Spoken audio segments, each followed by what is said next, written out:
Good evening, ladies and gentlemen, and welcome back to the second half of our doubleheader. We have a Monday-Tuesday week this week with Empire State of Baseball. This is the Tuesday edition, episode number 32 of November 22nd, 2022, airing exclusively on Twitch and powered by StreamYard. Well, guys, we were here yesterday. We previewed a little bit of our Yankees offseason agenda. Rich and Tom both ran through their full agenda items. Me and Joe chimed in where needed to. Great participation in the chat as well. We're going to be doing a similar exercise here today with the Mets offseason agenda. Joe, as a fellow Mets fan, how are you feeling on this fine evening?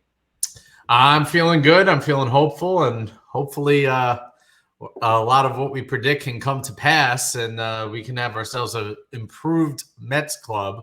Although it's hard to improve on 101 wins this past season, but we're going to see. And, you know, as the holidays inch closer, you know, decisions are getting closer and closer to being made. So, you know, we should start seeing some news any day now. Yep, we shall certainly see. And Rich, being the lone Yankee fan for tonight's edition of the show, how are you feeling on this beautiful evening? Thanks, Tom, for dumping me on these two. If last night's edition was the Savages in the Bronx version of Empire State of Baseball, I don't know what the name of your pairing would be, Joe and Corey, if you ever had one. But obviously, I'm without Tom.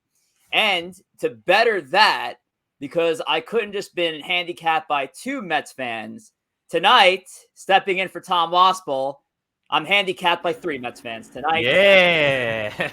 Of course, show regular, recurring host, and part of the ESB family, Jonathan Hernandez, is with us tonight. John, welcome to the show. How you feeling, baby? What's up, John? John's in slow motion right now. Don't know what happened to John. John's still watching the World Series right now. Nope, are you over there? Oh, there we go. I think he's live. I think. Is it better? You're good. Yes. Yes, All you right. are. Yeah, I don't know what's like my computer was acting up, but I'm here, so let's do All right. this. So the curse of Corey Favaloro continues. It just passed off to John tonight. Corey, good to see you on your desktop to start the show. So Yes. And I almost didn't make it again. No. Again, always getting those updates. Man. I purposely logged on 20 minutes early, too, to get that update out of the way. And luckily, it finished just before. So we're good to go there. But anyway, I know we got a long show ahead of us, a lot of agenda items to run through. But first, we want to let the fans know, if you don't know by now, you're not paying attention. But please, download the Twitch app and subscribe to us at Empire State of Baseball on Twitch. The link is in our Twitter bio at ESB Podcast. Again, that is at ESB Podcast. Well, before we jump into the full scope of the offseason agenda, we do have a couple of items to run through, a little housekeeping stuff for the New York Metropolitans.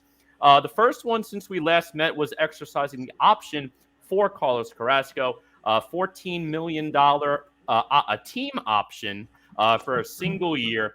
Me personally, as a Mets fan, I think this was 100% the right move. This pitching staff this offseason is getting absolutely decimated. A ton of free agents this year for the Mets on the pitching side of the ball. Offense, not so much. But I think this was, in my opinion personally, this was an absolute no-brainer move to exercise this option. We'll get the round table discussions on that in a moment. Just a little more items to report. The Mets did acquire a couple of pitchers from the Marlins and more of a minor trade that they've made over the last week. Alessio Hernandez and Jeff Brigham come over from the Marlins over to the Metropolitans. And last but not least, somewhat surprising news considering he was a top prospect at one point in time, but the Mets have decided to non-tender Mr. Dom Smith, and he is now officially a free agent. John, being the new guy for the show here, I know filling in for Tom, and love to have you as always. What are your thoughts on the Mets' moves over the last week or so? I think we're still having some technical difficulties at the Hernandez studio. John's coming in a little bit slow, but I guess we'll give him some time to course correct there. Can you hear me? I think we got him now. I don't know if it's yes, we got him. I don't know if it's the Wi-Fi or I was supposed to have an update on my computer that I did do. Maybe that's it. Listen, Carrasco was a necessary move. You needed to keep Carrasco. Carrasco has to stay. It just made too much sense for what he is. It's about what you're going to pay for that kind of pitcher anyway. I don't know much about the guys they got from Miami. Honestly, I know Hernandez because he's pitched against a couple of us, but he's pitched against us a couple of times. But I don't know the reliever. Do you guys know anything about him, or no? Is it just me? I know he's got like he actually has a very similar break-in pitch to Adam Ottavino. I think that's kind of a sign that Ottavino probably won't be back. He seems to have filled a different role. I also know his second half numbers were really good. He had about mid-3 ERA as a reliever with the Marlins, but he had steadily improved over the course of the year. So I think they kind of expect him to at least challenge for one of the spots in the bullpen for now, and hoping that he can basically work his way into a late inning role in Buck's circle of trust, if you will. I like the Ridings pickup too. I mean, listen, I'll take anybody that can throw 100 miles per hour. So. Yeah, and I can speak on Steven Ridings because you just perked my interest, a former Yankee right there. Ridings, a solid arm in the bullpen of the Somerset Patriots for a little bit, came up as one of those 2021 COVID scabs who had to come up because players were landing on the COVID IL. They had to call up Ridings to really hold down the front, and he did a hell of a job in his minimal appearances. He was injury plagued throughout the 2022 campaign, didn't make an appearance in the majors. So Ridings, from the Yankee perspective, tough to lose that kind of arm because it was nice to see a kid like that just freely throw at 100 plus. So it's a great pickup for the Mets. Yeah, listen, I'm always a believer in just kind of let them try, let them see what they could do. You throw 100 miles per hour in the league these days, as long as you got a secondary pitch that goes with it, you can get outs in the major league level if you have control. Yep, 100% correct. Riding seems like it's a health thing, but we'll see. I'm hopeful that one pans out. Yeah. And then Dom Smith, not sad to see him go. Just not a good tenure here, unfortunately. After a lot of promise and a lot of things that we saw from Dom Smith over the years that I think we got excited for back in the day, but and then he had that 2020, that COVID year where it seemed like he maybe was starting to figure it out. That was probably the Mets' optimal chance to trade him away, especially when you knew you had Alonso anyway at first base. I never understood why they kept him past 2020 after he had that nice year. I don't know if they were playing for the DH. I really don't understand it at all. But it's a shame that it came to this point, but it was a necessary move that had to be made. So, yeah, I mean, Dom Smith was one of those guys that you wish it was good because he was pretty easy to root for up until this last year when he was clearly disgruntled. But the facts are the facts, and there are some times that where players, despite their talent, at least in New York, don't seem to pan out. I mean, the Mets have had several cases where they have given players plenty of opportunity to shine, and they just cannot cut it here, and they have to go somewhere else. Justin Turner was one of those guys.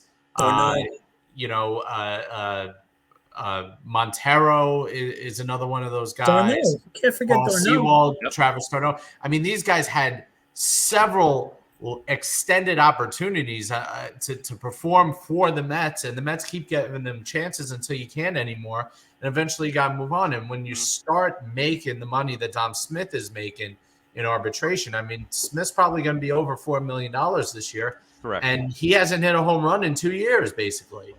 The fact that was the craziest stat. He hadn't hit a home run in like a year.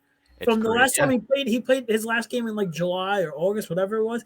He hadn't hit a home run since last July. How is that even possible? You had pitchers that had more home runs in that span than for a guy that you expect to have 25 home run power and that has the swing to get balls out without all that much effort. He was. I said it all the time. I never saw a guy that was sitting on breaking balls so much and then would miss them all. He missed them all. He never swung at fastballs. He looked for the off-speed pitch, and then he missed every off-speed pitch that he swung at every time.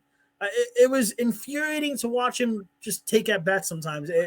You see him take a fastball right down the middle. It's like, what are you looking at? I mean, what are we waiting for here? It's and then he would just throw him some nonsense pitch at his feet, and he'd swing and miss every time. It was infuriating. It was definitely infuriating. I wish him the best. I'm not, obviously I'm just upset about it because he never panned out. But it's a I wanted him to with pan the out. I mean, Just- he has. Oh no, not Oh Joe. boy, now What we're is losing Joe's happening? Wi-Fi. Oh But, my God! this is I'm wild. next. I'm Wild. coming next, and it's normally me. I know I'm next. Yep. It's coming. Oh man. What I are the thought- odds? The I one thought it was Yankees fan is me. working Oh fine. God, there he is. Oh, screen time. Oh, he's back. All right, there he is. There he Oh is. boy. Thank God. See, our technology couldn't handle the extra episode this week. No. that must be what did it. But Joe, I I gotta know you upgrade have a the point Twitch. there. Yep. Oh my goodness. All right, so Joe's Yeah. back. I was just gonna say. I mean, he's got 1,300. He had 1,300 plate appearances with the Mets. Oh, over the past 3 seasons, he had 757 at bats. I mean, that is a sizable sample size. Correct. And it was so up and down. You just are at the point with him where you cannot afford to wait. This is a 101 win team.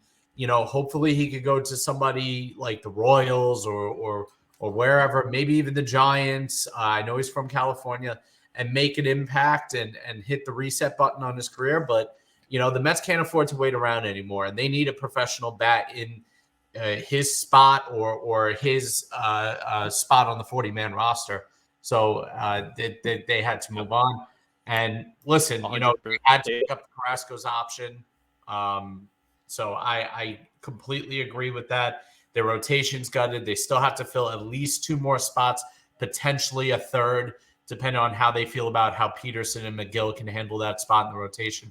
Carrasco, listen, you know what you're going to get from him. He is a run-of-the-mill mid-rotation pitcher. He will take you out of some games very early. That's just how it is. But he has times where 3-4 starts in a row. He looks like a top of the rotation guy. So he's going to give you your 150, 160 innings. I think that's what you need. The thing with Carrasco is I trust Carrasco against the bottom of the league, but Carrasco against a good team, I'd rather not. Yeah, true. Maybe for a few innings, and then you got to kind of just get him out of there. But even that, I mean, a couple of games he started against like Houston, he just got shelled. A couple of games against the Braves, he just got shellacked. It's a shame because it's a guy that, when you got him, you're like, oh, wow, we got Carrasco on top of it with Lindor. And you're like, oh, he's going to be a nice, 2-3 start. And at this point, I mean, he's a little older. He's like, what, 34, 35 years old at this point. He's just like, 4 or 5 starter that you just kind of run out there. And it's like a roll of the dice.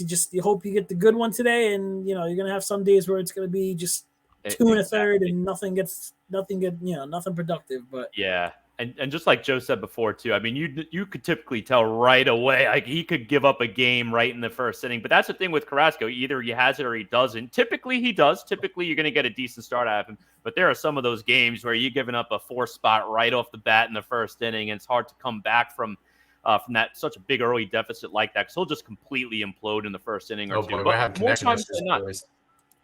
more times than not, he does get the job done. Carrasco. So I'm definitely cool with him there. Love bringing him back. Absolutely had to do. Going back to Dom Smith for a little bit. Again, such a great guy to root for. And it's a shame because you look at the end of 2019. I'll always remember watching that last game, turning it on. By that point, the Mets were long done and out of it. And Dom Smith comes up, hits the walk-off home run to end the 2019 season. Parlays that into a very nice year in the shortened COVID year. John mentioned 2020 being a great season, 10 home runs, 316 batting average. Had an OPS that year of .993. That is an incredible OPS. He actually finished 13th in the MVP voting that year. Never came close to an award after that. But it's a shame. I do hope he finds a spot. He will find a spot on another major league team. I feel pretty confident he'll get a chance. I hope he has the opportunity, though, to be a regular on a team, and I hope he finds his groove because he's a very easy guy to root for. I wish him all the best, but like we all said earlier, he had every opportunity to take the job and run with it. And what did he do after that 2020 season? Followed up full season in 2021 with a 667 OPS. That's not really going to cut it. And then obviously this past year, he didn't even make it to the trade deadline before getting demoted. So we'll see what the future holds for Dom Smith, but we know that future will not be with the New York Metropolitans. It is not. And B Bianca X23 proposed trading Zach Wilson for Dom Smith. Can't be worse. But Smith is currently unemployed, so he's a Mhm. free agent, can be picked up by anybody. But yeah, it's unfortunate. You look at that small sample size in the 2020 shortened year. You mentioned all those numbers before, Corey. Like he had a phenomenal 2020 campaign, but yeah, in the full season stretch, it didn't seem like that was the real Dom Smith. And we went from, I felt like in a couple years ago, Mets fans were even thinking that maybe Dom Smith's the one that deserves a stay at first base over Pete Alonso. He was a sure glove at the time. But I'm glad they did not go down that route for Mets fans. And now Dom Smith is a free agent. So all the talk about Alonso's glove too. Listen, when you hit 45 home runs a year, I don't care. A lot of problems go away. Yep. Correct. And his glove has improved, Alonso. I'm not going to say he's a Gold Glover, but he's now average. He's a lot better than what he used to be. But he's not Luke Voigt. I mean, you know, he's not going to kill you. My dad used to always give the argument of, Dom's glove is. I'm like, the guy can't hit. He's not even producing. If Dom Smith would have given you a semblance of production, okay, maybe then we can talk. Correct. You can't do it. You can't do it. And first base and left field, those are usually prime offensive positions. If you're going to give up a bat for a glove, it's either shortstop, and that's not a problem for the Mets because you got Lindor, or it's center field, and that hasn't been a problem for the Mets lately with Nimmo, who's a very above-average center fielder when it comes to the offense. So those are the two positions you would sacrifice, bat for glove. First base, left field, not so much, especially not DH because he played a lot of DH too last year. So those are not positions that you want to have a weak bat at. Listen, how about this? Good segue. Let's go right into these predictions because me and Joe are going to disagree on a certain player very shortly. So, well, before we get there, Joe, what's the best way to give us all a follow on social media? You can follow at Empire State of Baseball on Instagram, at ESB Podcast on Twitter. You can follow myself at JR Pugs, Corey at G Gory, Rich at Rich J Rivera, and Tom at 2Spill. And John is at J Hertz, I believe, right? Two Z's, 3 2s. Two Z's, 3 2s. He's been on here enough to know this. At J Hertz with 2 Z's, 1222. That's 3 2s on Twitter. And I don't even know Instagram. Corey, I know you got Corey Faz at Instagram. We have a lot of social medias happening right now. Right. Twitter. Mine's consistent. Mine's JR Pugs basically everywhere. So. Yep. And you follow us there. Give us a follow on all your social media accounts. Absolutely. Especially Twitter while Twitter is still a thing. All righty, let's move on to the offseason agenda for the New York Metropolitans. And I'm segueing this one because I'm taking a back seat. I'm just going to be chilling. I'm going to be watching you guys show off your fancy schmancy teams here and playing acting general manager. So, Corey, the fans always say they want a free Corey. So I am giving you the floor here. Corey, what is the New York Mets offseason agenda? Take it away.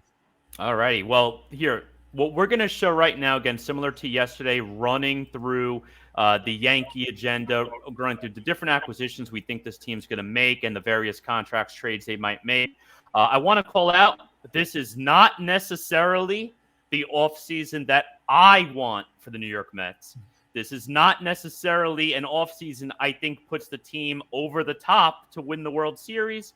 This is just my prediction for what's going to happen with the New York Mets. And the very first thing that's going to stand out is that top right box with an astronomical payroll, $347 million, putting them in obviously tier 4 of the luxury tax, obviously also the highest payroll in all of baseball at that number.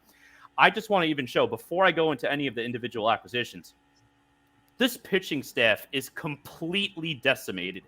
You have to rebuild your entire pitching staff. There's obviously a big guy at the very top of that staff in Jacob deGrom, who may or may not come back. In my version, I do not have him coming back, just to maintain the level of talent that we had last year, unless they get very creative in the trade market, which I don't think is going to happen to start. They're going to have to spend a ton of money. And that's not even getting to the offensive side of the ball, where we would like to see at least a little improvement from where we left off last season. I'm going to go to the pitching rotation. I mentioned before, I don't have Jacob deGrom in mind. At this exact moment, if you were to put a gun to my head, I would say he ends up somewhere in Texas, most likely the Rangers. I think that's a place that makes a logical sense if you want to save money and from a tax standpoint. But the Mets are not going to let deGrom walk and not replace him. All right, they're going to find a replacement if deGrom does end up walking. So I did it with the next best free agent outside of Verlander. We know Verlander obviously is the next best pitcher on the market, but he's also extremely old, and I don't want to pair him with Scherzer right there in their 40s. So I'm going with the next best guy in Carlos Rodon. I'm giving Carlos Rodon a $100 million contract over 4 years. I could see him getting a 5-year deal. I could see him getting a 6-year deal. If you're a team that has the luxury of spending money, and with Cohen, you do have that luxury, fortunately, I'd rather go with a couple of less years for more annual value because you get that contract off the books a little quicker. So I have them going with Rodon. For the third pitcher in this staff to put ahead of returning Carrasco and David Peterson, who I have there right now, I have them taking the gamble. Kodai Senga, this is definitely a gamble, roll of the dice type pickup. But knowing Billy Epler, he was a big reason why Shohei Ohtani ended up going to the Angels. I think he takes a similar gamble here with the New York Metropolitans, and Senga has been linked to the Mets a lot recently. So those are the two guys I have adding to the starting rotation. I'm going to go quickly to the bullpen first. A couple of signings here. We know they already started with Edwin Diaz. Edwin Diaz signed the $100 million contract at the very, very, very start of the offseason, as soon as the World Series ended. Absolutely loved it. They had to bring him back. But I do have the Mets bringing in a few more guys because, again, that bullpen is gone. It's literally just Diaz, Smith, and then some other guys like a McGill, like a Riddings they just got. Are you going to tell me you're going to trust Steven Riddings to be your seventh inning guy right off the bat? That's not going to cut it for a team. I would. I love him. Oh, listen, I love the gamble, but not to be my seventh inning guy right off the bat. So I have the Mets going out there, bringing back Ottavino. Ottavino, I think, was a big buck guy. He really trusted Ottavino all his big spots. He had a great season. I'm giving Ottavino a 1-year deal. I'm also having them getting David Robertson, similar contract, a little different type of pitcher there. But I have them go and get their 7th and 8th inning guys in Ottavino and Robertson. Also going for Andrew Chafin because we knew they struggled on the lefty side of the bullpen arms last year. Joey Rodriguez, a couple of good outings, a lot of bad outings. Shreve didn't even make it 2 months. So I have them going out there to get Andrew Chafin also to shore up that lefty side. But look at the offense here. You're going to notice it's almost the same exact team that you had last year because all of the focus is going into the pitching when it comes to spending money. I do have them bringing back Brandon Nimmo. Brandon Nimmo, if you look at the outfield market right now, he's the second best, and we talked about this yesterday, he's the second best outfielder free agent outside of Aaron Judge. I have him coming back, starting in center field. He's going to get a huge contract, which is scary to think about because I never thought of Brandon Nimmo as a $100 million player. But you look at his numbers, defensively significantly improving each year, year after year, significantly better in center field. And you look at the average stats across the board, average, OPS. He is a light years ahead of the average center fielder who hits about 230 across the game of baseball. So I have them bring back Brandon Nimmo. He's better than any other center field replacement unless you're putting Marte in center and bringing Judge to right field. The one new addition, Stab me in the face. Correct. And one new addition, it's not really a new guy to the team, but a new guy because he wasn't here last year, is Michael Conforto. I have them giving him an interesting contract, 3 years, $45 million, so average about $15 million. It gives him a little more pop to play in left field. He could also DH a little bit, right field a little bit. Gives him a little versatility. Buck loves versatility. He always switches guys in and out. But I'm giving him a 1-year opt-out, essentially a prove-it deal. Prove that you're back. If you're back and you end up hitting 25, 30 home runs, great. You hit free agency next year, and there's no doubt about your shoulder. You're going to make a ton more money. And if for some reason you get hurt or you struggle, well, you're still making $15 million for the next couple of years. So, nothing to slouch about there. The one thing I know Met fans are also going to hate is James McCann is still the starting catcher. And I wouldn't be shocked if the next two lineups we see have Alvarez in there, because that's what the fans want. I would love to see Alvarez start the whole year. Don't get me wrong. But I could see a couple of things happening when it comes to Alvarez. The first, I could actually see them going into the season with a three-headed catcher, basically rotating McCann, Nito, and Alvarez, with Alvarez also straight platooning with Daniel Vogelback at the DH spot. Mm-hmm. So that way you're still getting Alvarez about 75 to 80% of the starts, which makes total sense. You want to play the kid if he's up. The other thing I see, and this is what I predicted here, you already have Vogelback, who can't really play any position except DH, a little bit of first base, but you don't want him there. Are you going to want to limit yourself now to two catchers on your already a four-man bench outside of DH? So I have Alvarez actually starting the year in AAA. Mm-hmm. We know the catching spot's always weak. People are going to get hurt. People are going to get beat up. There's always going to be the chance for Alvarez to come back up. I also see the Mets treating McCann very similar to Cano last year, where they basically give him 6 weeks. Prove it. Cano last year did not prove it. They let him go immediately. I could see something similar with McCann.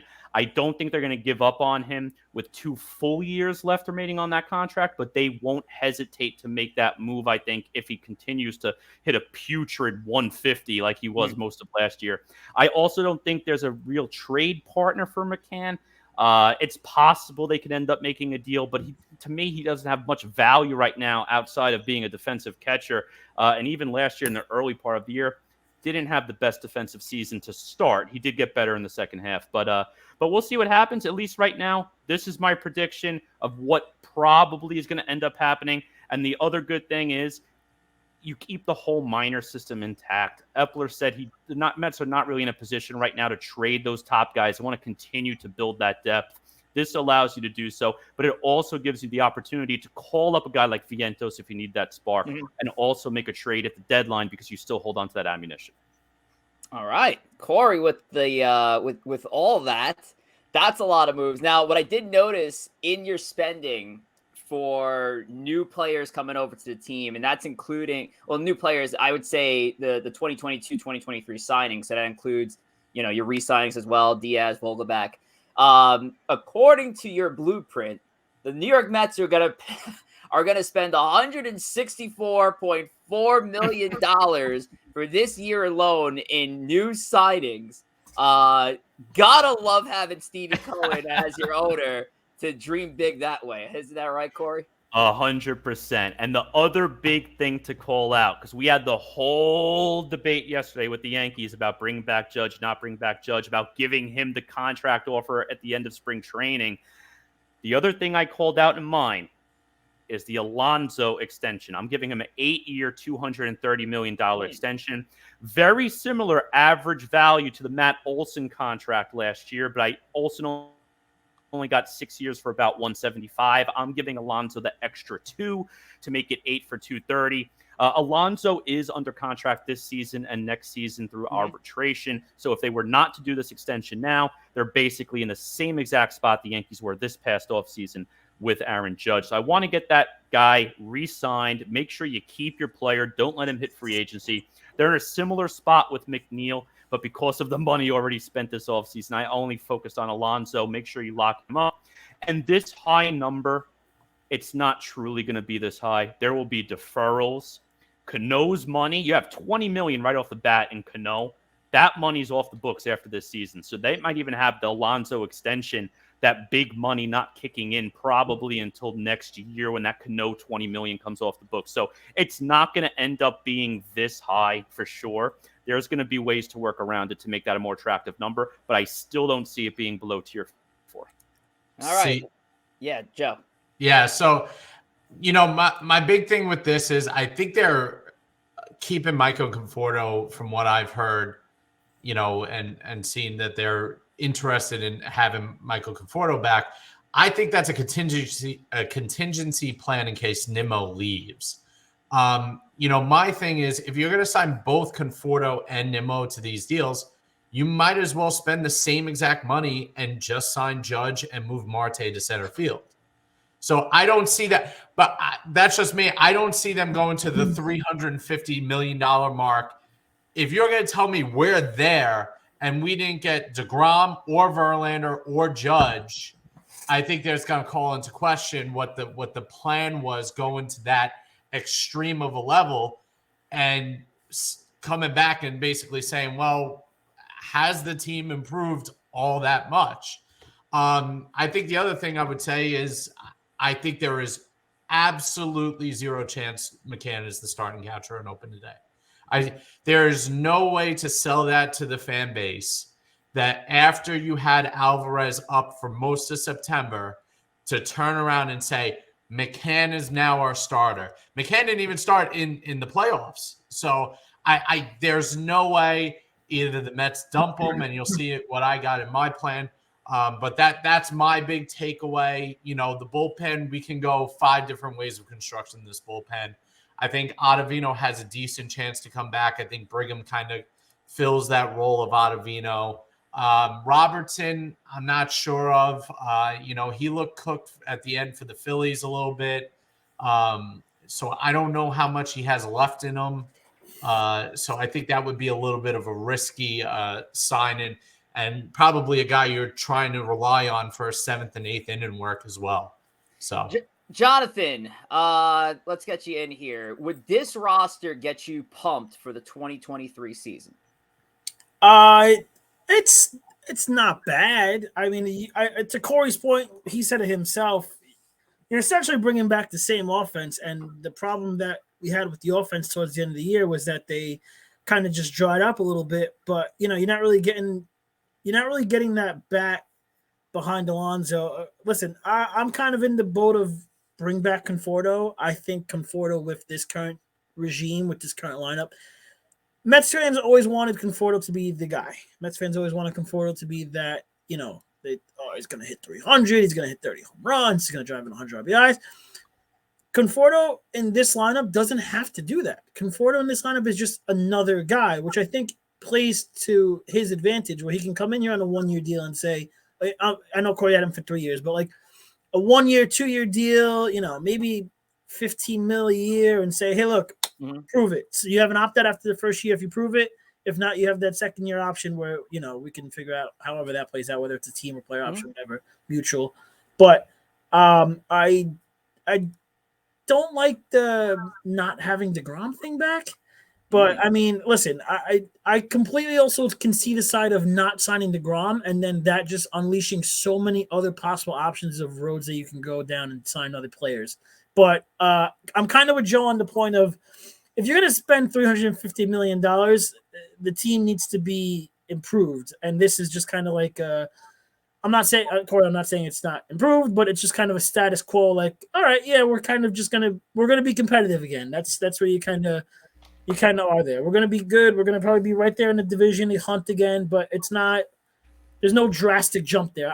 It's gonna be hard to jump on 101 wins, but you're just you're guaranteeing that your baseline is probably going to be around 90 as long as everything breaks the right way. It'll be 90 to 95 again, which is fine. I'm not saying that it's at all a bad thing, but with the amount of money that they're spending in that situation, there's no drastic improvement. If we're spending $350 million, like Joe said, we're getting Turner, we're getting somebody, Judge is like something big's happening in that situation, I think, where you're like, okay, like, and I know DeGrom was here already, but you're spending that money on the best pitcher available, and I'm at the point with Nimmo where I kind of would let him go at this point. If it's going to get up to 115, I'm sorry. Like, let's go spend the money somewhere else. And it's crazy. It still boggles my mind how much money this guy's going to get this offseason. Yeah, and a lot of it's because of the premium position. Great for him, to be completely honest with you. Great for him. I'm not knocking it. He's taking advantage of the fact that the market is what it is. Judge is the big fish. He's the next guy that's the second best, outfielder available. But for what he's going to cost, I know Joe feels a different type of way. The guy does not excel at anything. He doesn't excel. He's got a great eye. He's got average power. He hits 265. He doesn't steal bases, which, listen, he leads off. The guy doesn't run. He's scared to run. He does not steal. He had 1 stolen, maybe 2, I think, and he got them in the last month of the year. He doesn't run. I give him the credit of being a good center fielder now. He definitely improved himself as an outfielder. Where he was like he can't play center field, and he drastically improved. I give him that. To give him 5 years, 125, and they're saying like Shin-Soo Choo, how'd that work out? Shin-Soo Choo kind of had one great year and got a ton of money. And I'm not saying that Nimmo had one great year, but he hasn't even had what I consider a great year. 260. I'm gonna pull up his averages. He's got to be a career 270 hitter at best. It's probably just yeah, but you know what? In today's game, a 270 hitter is pretty good. And Chu, I think probably top 10 in OBP every single year that he was there. So I mean, there was something to be said about that. I think Chu's actually a little bit underrated. I think part of that comes from Texas, and part of that just comes from the fact that he was never a slugger. I think Nimmo kind of falls into that category where, you don't notice him necessarily until he's gone. And I think that's a big part of it. I actually do not have Nimmo on my team. I think his price has gotten to the point.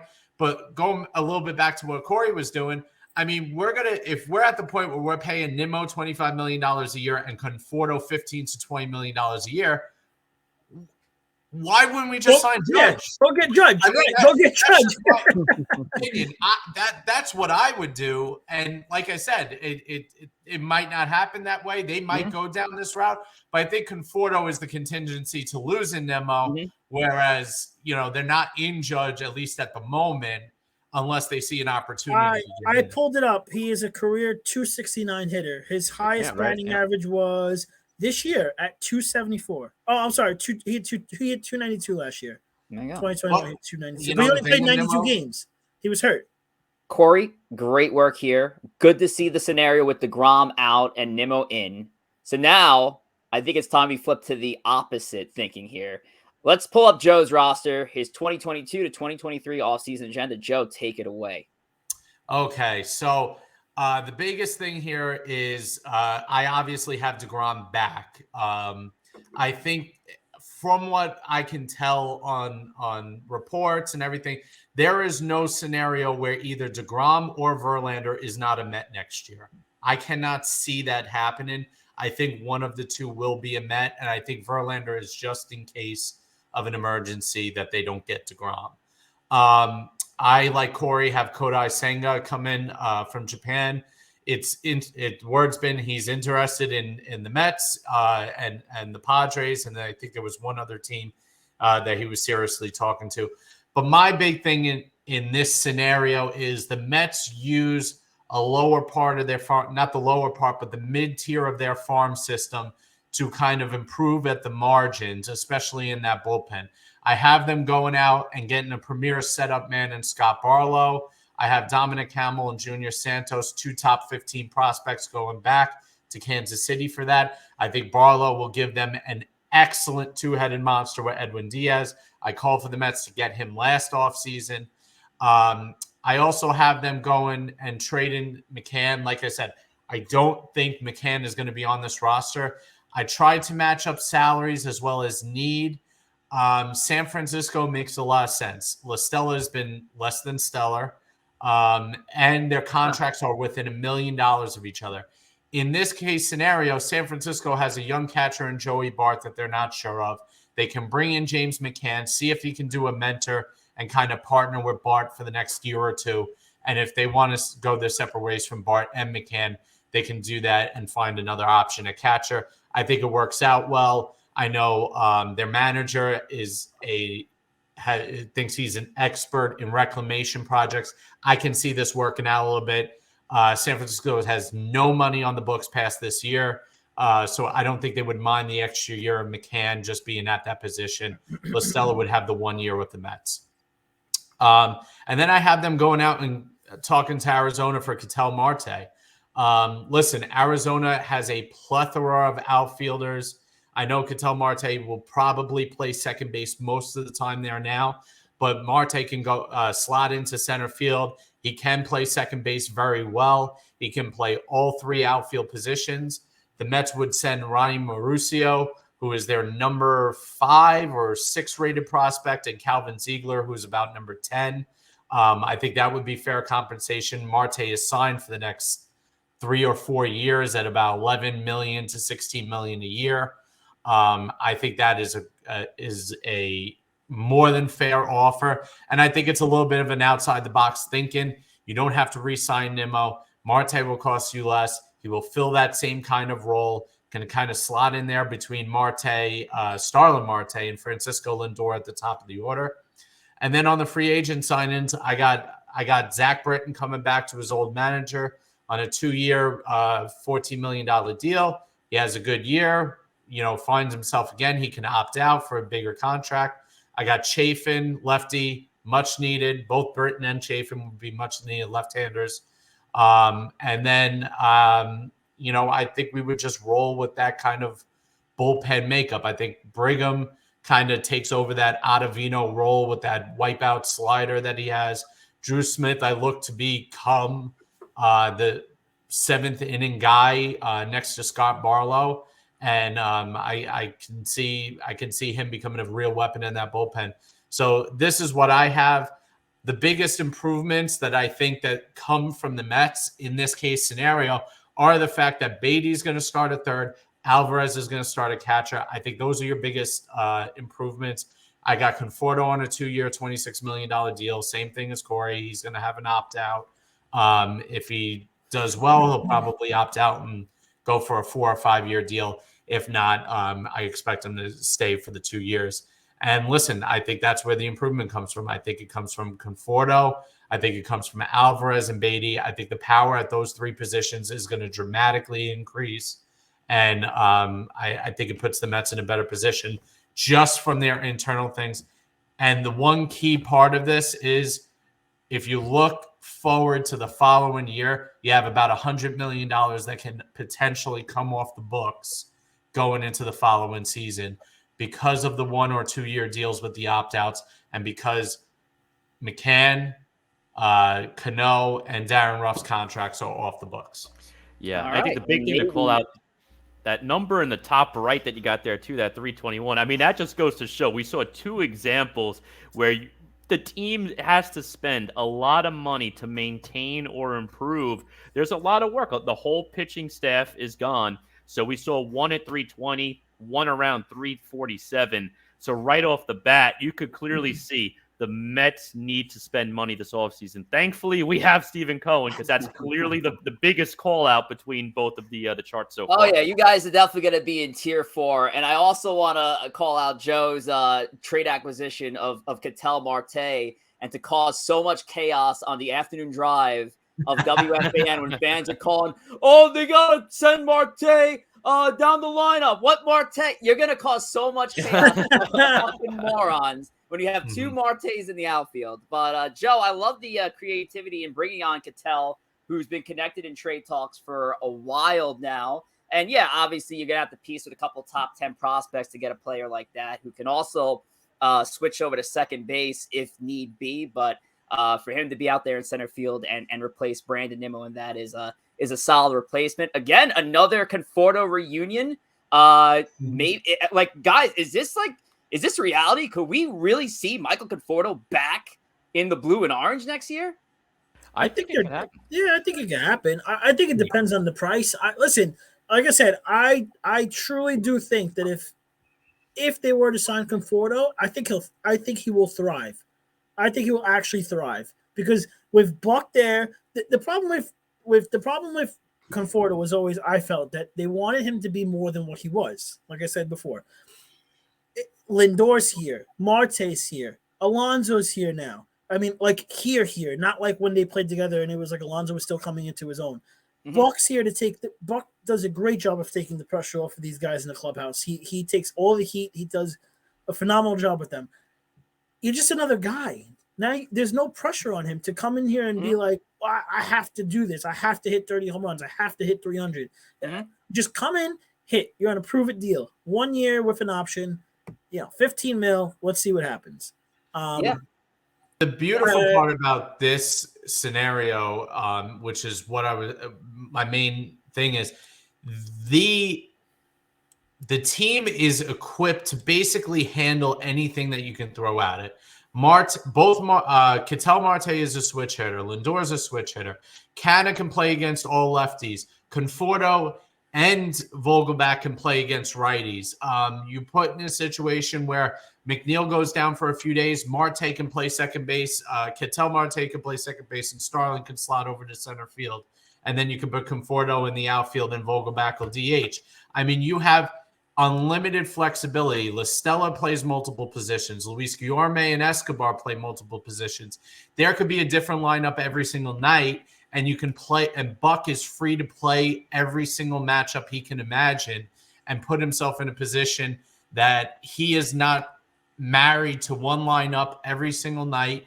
And if an injury occurs, that this team is deep enough to withstand just about an injury to anybody on the diamond. Marte, I gotta see here. Escobar. We're looking at the New York Diamondbacks here with some of the guys you're pulling in. Loving that reunion for that team. But great work there with DeGrom coming back in. Now, Corey, what held you from bringing back DeGrom? The biggest thing with me and DeGrom, and again, it's the injuries, and he's going to get a contract that's at the money, if not greater than Max Scherzer. I'm just concerned that every time now it seems like DeGrom goes out there, you're always holding your breath. How is he? How is he feeling? Is he okay? I could see it right now that they go out there, they give him 140, 150 million, whatever they end up giving him for 2 or 3, 3 years. Maybe there's an option in the middle. Who knows? And I can see it right now. Spring training is going to roll around. We're going to be 2 weeks in, and all the beat writers are going to be saying, he's a little bit of elbow soreness. He's going to sit. He's going to skip a start. He's going to start spring training 3-4 weeks down the line. Then all of a sudden it's April, and he's still not ready. And then before you know it, it's June 1st, and DeGrom's just making his debut for the season. So that's my biggest concern with DeGrom. Obviously, as a Mets fan, I hope he comes back. I hope the Mets bring him back. Don't get me wrong. This is the best pitcher to wear a Mets uniform in my lifetime. When it's all said and done, maybe he's even the best pitcher on the Mets in the entire span of the franchise, even more than the franchise, Tom Seaver. We'll have to see how it all plays out at the end of time. But I hope he's back. That's just my biggest concern. It's the fear of the injuries, and that's a lot of money at the top of your order. If DeGrom can't go out there because he's hurt, and Scherzer, don't get me wrong, he missed a lot of times too. He missed a lot of time last year with injuries. They both only made about half their starts. I think the number was. Yep. I can't remember. I heard it the other day too. I think they made combined 35 starts. That's what you want from one of them. Correct. I do kind of. So I've gone back and forth on the DeGrom thing. Obviously, I'd love to have him back too. But I just think of the possibilities of things that you could do if you don't sign him. And that sounds crazy, to think about, we're just going to let DeGrom go. $45 million is a lot of money. And I know Cohen is going to spend, and I'm not worried about that. But the amount of possibilities and holes that you can go fill, I said it. I predicted in the chat. I said, if they let DeGrom go, DeGrom's going to go. They're going to go sign Rodon, Bassett, and the Japanese pitcher the next day. It's what's going to happen. I'm completely convinced that he's going to go. He's going to send Rodon, Bassett, and probably the Japanese guy I think they're going to get regardless as well. I can't remember his name. Senga. I think he goes and he just says, okay, no problem. I'm going to go sign all three of them. Then he's going to turn around and say, okay, now I'm going to go to hitter too and go get, another offensive piece, some other, someone that we're not thinking about, maybe even I didn't see any Trey Turners in that or, something like that. And I'm not saying that is obviously a guarantee, but the guy's going to go and he's going to just turn around and say, okay, I'm going to spend money somewhere else now. John, let me ask you. You looked at these two rosters between Corey and Joe. Which move did neither of these two GMs not make that you would make? What do you mean? So something that I've thought of in my head? That our two GMs here. I've heard an interesting one floated out there. What do you got? Would you eat Yelich's money to get Corbin Burns or Brandon Woodruff? It's interesting. Would you eat the money to get one of those two guys? If you're getting one of those two pitchers, I 110% take the gamble on Yelich with that contract. I tend to lean the same way. I will say I think with some of Joe's moves, I like the Barlow trade a lot. I think that's a good move. I think you can get Marte for even a little bit less. I know he gave up Maurizio and Ziegler. I think he get something else for him. I mean, I think you give up a little bit less. He signed to a 5-year deal. I just looked it up. He's got a 5-year deal for $76 million signed through 2027. So I guess you're paying for the years, but you don't think the Diamondbacks might want to try to just dump some money off and go completely young, considering they have a bunch of young, like I heard you talking about it yesterday. The Diamondbacks have a bunch of young outfielders, a bunch of young hitters on that lineup, but they needed some pitching. I could see, Well, I can see it maybe being something a little bit less than that. That's just my opinion. If that were the route that they would go, and Marte, outside of 2019, he was an All-Star, and in 2021, he only played in 90 games, hit 14 home runs, hit 318. This past year, he played 137, 12 home runs, hit 240.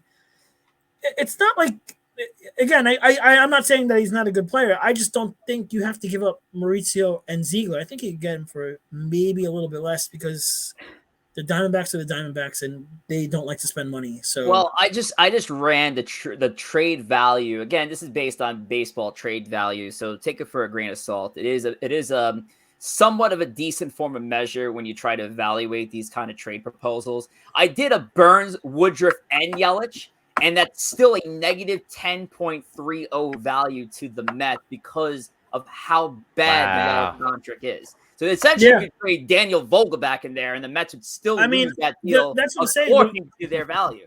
Yelich has definitely been bad, and that's a bad contract. It's looking like a bad contract, but it's just one of those, like, I don't know.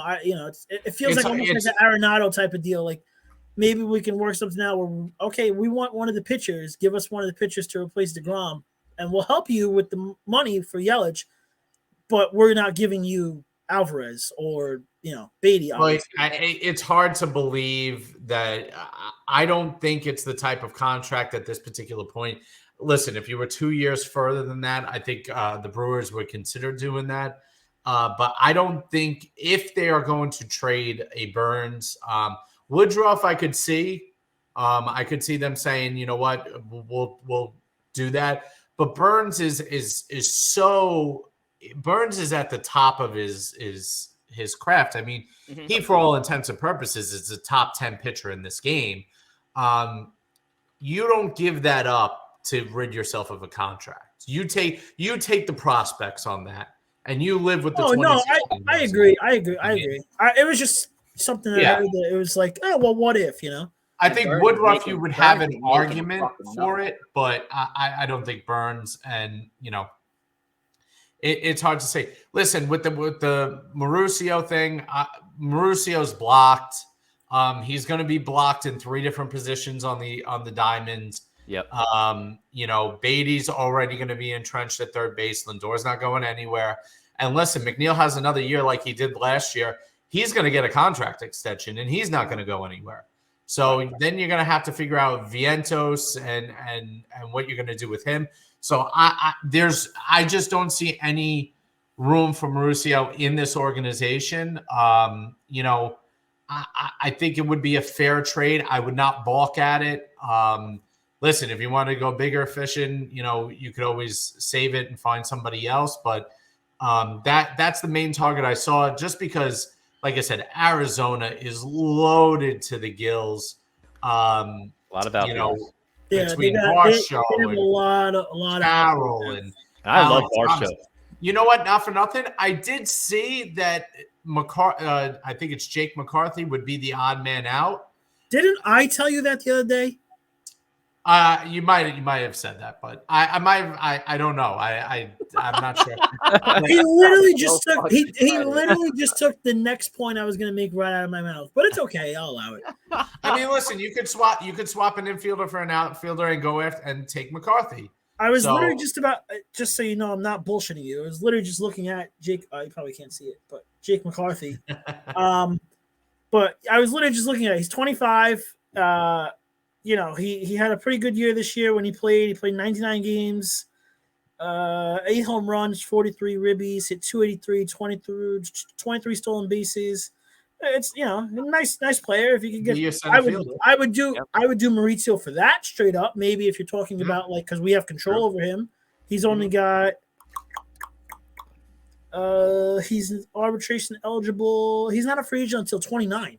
Right. Yeah. I think you make a move like that before a guy like Marte. You kind of know what Marte is at this point. And it's not that he's a bad player, but I Interesting want piece, something though. to have a little bit more. You actually have control of Marte, so I'll take that back. But Yeah, and I'll tell you I'll what. take my chances on the younger guy. Yeah, you guys are always nice. I do like Marte, and honestly, as a Met fan, I actually would prefer for Joe's predictions to come true as opposed to mine.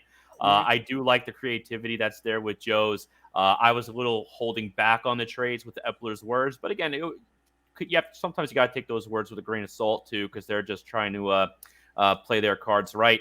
I do want to call out two things real quick. The Yelich contract, 26 a year, including this year. It's the next 6 seasons at 26 with a vested option. You guys want Donaldson? 20. Oh, yeah. Oh, man. We have too many third basemen. That's the other thing. So we don't need Donaldson. The other guy, because I know you asked John, who's the one player that both of these lineups held out? And I almost did a lineup with Trey Turner in there. I saw Ryan called out in the chat, Trey Turner. It's interesting because he could play second base. Obviously, he's a shortstop, but he's not going to play shortstop with the Mets. But you never know. God forbid Lindor gets hurt, misses a month. All of a sudden, you have another guy out there giving that caliber of play at shortstop, which is great.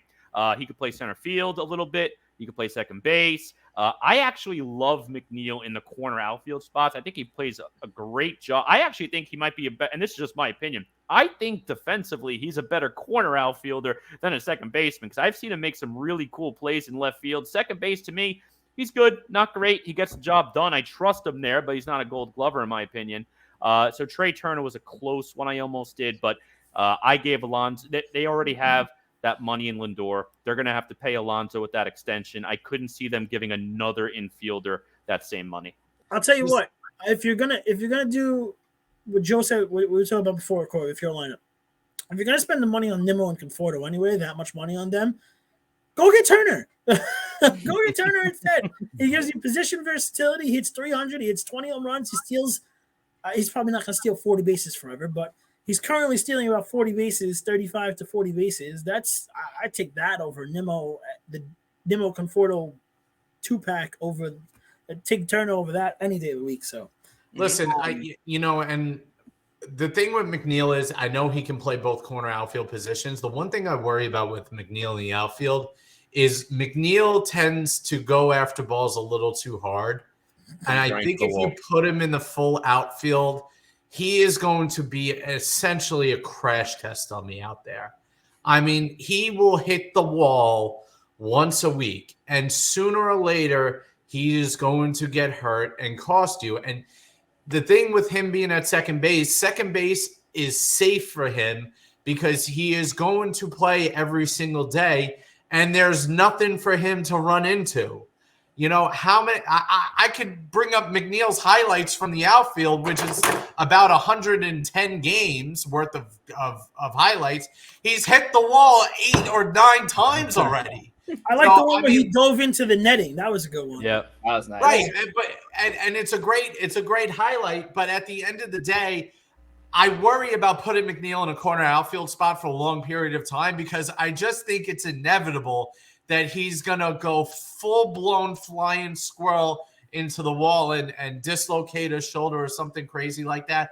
You know, I think McNeil has kind of hit his sweet spot with this team.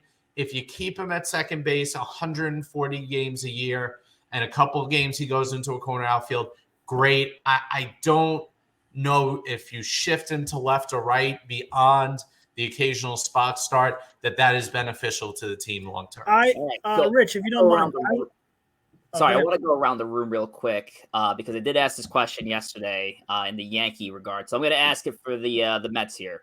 What is the one absolute move? If you only had one, what is the one absolute move the Mets need to make this offseason? John, you can kick us off. The one absolute move they have to make? DeGrom. Keep DeGrom. All right. Corey? Not definitely. I agree with John. Not necessarily just DeGrom though, because if DeGrom does walk, I agree it has to be a number one caliber pitcher. Yeah, I was gonna say if it's not DeGrom, it has to be DeGrom or Verlander. That's the move. All right. And I think keeping the top tier of our, since you made it such a deal at the deadline, keeping the top echelon of our prospects, meaning essentially at this point, Maurizio, I agree with Joey, Maurizio is the most expendable one. I think Ramirez is quickly becoming untouchable. Yeah, you I can't think touch it. Alvarez is untouchable. No, I know Alvarez is untouchable, and I think Beatty's untouchable. Yep. Outside of that, I think anybody under those three are free game, but I think those are the three those are your must-haves. Rich, I want to do a quick little exercise with Joe and Corey. Go for it. Short-term deals, right? I got a list of free agents in front of me. I'm going to read them quick. Don't think too much. Just yes or no. Would you do it? Ready? Mostly, I'm going to focus mostly on possible DH/outfield, and then I'll do pitchers. Quick, ready? Don't think too much. Jose Abreu. Yes. Yes. Carlos Santana. No. No. Okay, let's go down. Dom Smith. I'm just kidding. All right, let's go do outfielders. I'm sorry, I got to go one for you. Justin Turner. No. Yes. Who said yes? Someone said yes. Someone said no. I said yes. I think he'd be a perfect platoon with Vogelback. I completely agree. Who said no? I said no just because you already have 2 third basemen on your roster. See, but I kind of lean more towards Joe just because Turner, I think if you can get him cheap, well, not cheap, but like 2 years at most, Escobar could play second and third, and you could DH. You could DH one of them with. He replaces Ruff. I mean, that's what he does. He's better. Brian Anderson, former third baseman of the Marlins. Yes. Flyer, 1 year maybe. I like Anderson. Always liked Anderson. Drury, another one, possible Flyer. No. Nah. Had a good year this year. All right. Regression. Lightning in a bottle last year. Outfield, David Peralta. Sure. No. Okay. Joey Gallo. No, I'm just kidding. Profar. Jerickson Profar. Sure. No. Who said sure? I did. He could play a few positions. Nah. All right. No. Kevin Kiermaier. Yes, if Nimmo goes and it's a cheap deal. So did you both say yes? I heard one. Yes. Yes. Fourth, fifth. I said yes too. And I'm conditional on Nimmo. Yeah. Okay. All right. Cody Bellinger. Yes. Yes.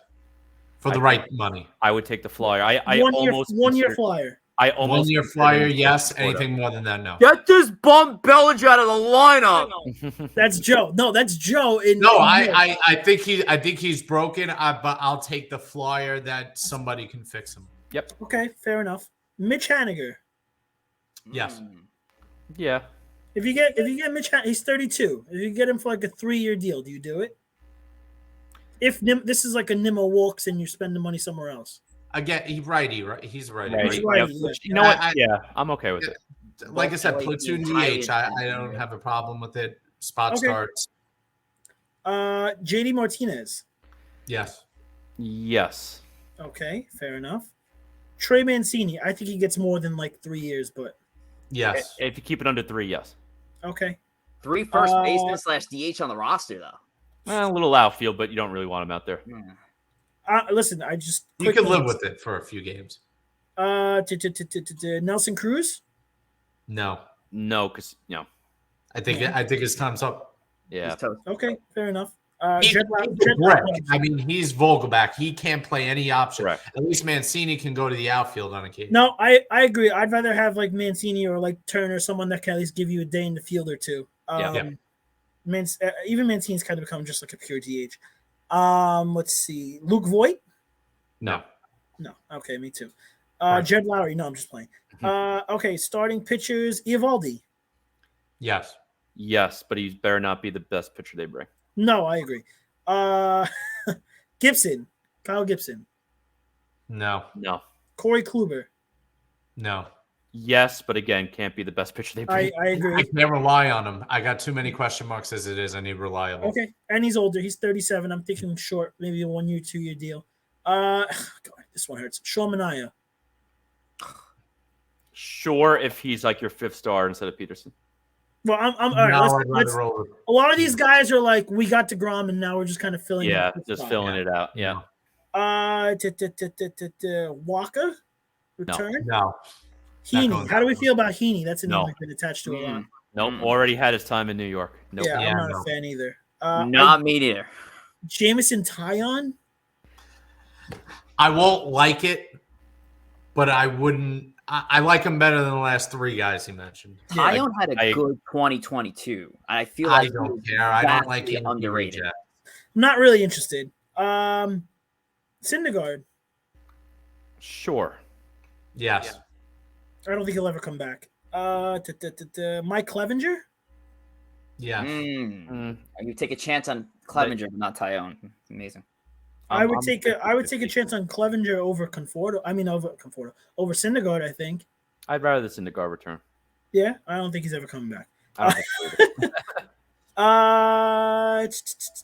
Relievers, Fulmer, maybe. Sure. Yeah. Relievers, I'll take a gamble on almost anybody. Yeah, relievers are a different type of ball game. I just don't like retreading failed projects. So like, I don't want Joely back. I don't want Familia or Clippard or any of these. I don't want any of those clowns. Rex Brothers, I'm good. Chase, I'm tired of seeing Chase and Shreve. Just let him go somewhere else. No. I'd rather Joely back.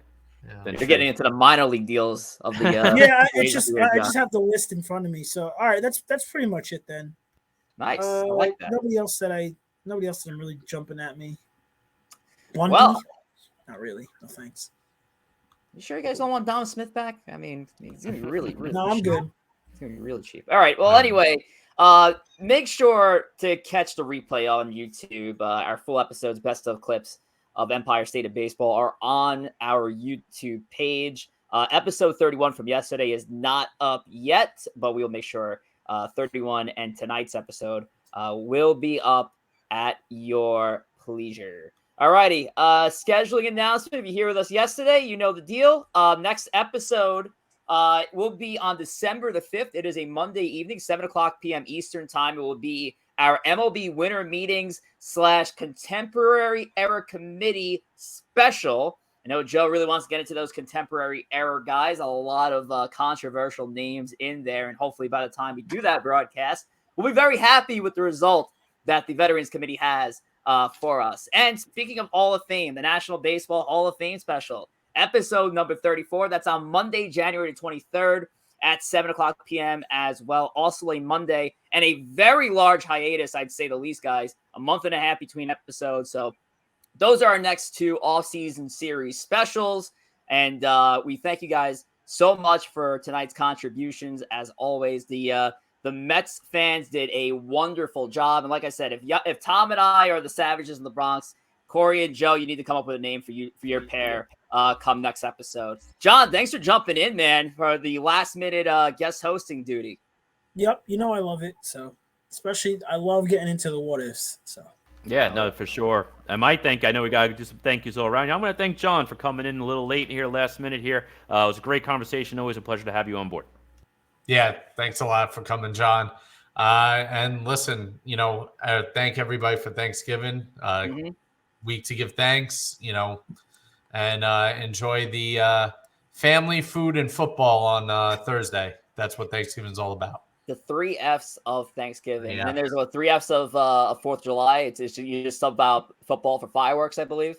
Yeah. Fireworks, freedom. And Gotcha. John, anybody you want to shout out here on the show? I want to give a thank you to the Ball Busters for another great season, ending in another chance. Oh wait, we still haven't played. Oh my God! So it's November. What day is it? 22nd. And we got rain. Sunday softball is going to be played in December.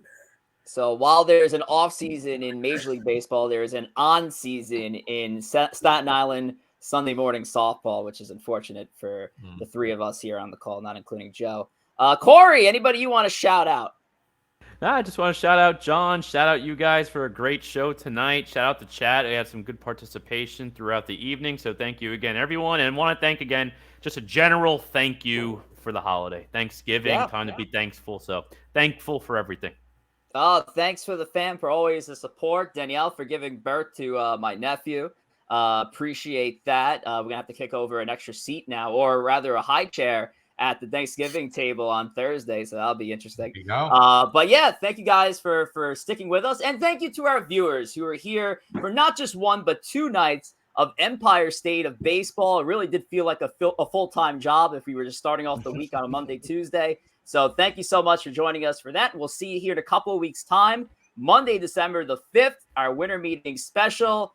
Take care.